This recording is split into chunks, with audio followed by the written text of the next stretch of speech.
பார்த்தியா பயந்து வர்றதை பார்த்தியா பயந்தாங்குழி. அவள் தூங்கும்போது மட்டும் போய் அவளை எழுப்பி அடிக்கிறீல்ல, இப்போ 2 அடி வாங்கிக்கோ அறிபட்டோம்.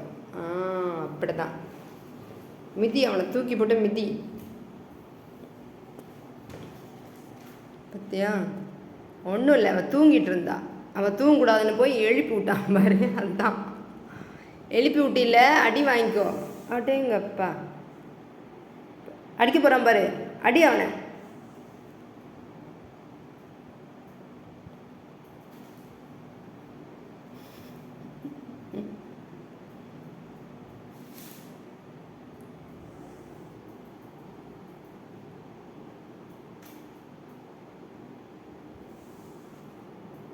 வந்துடுவான்.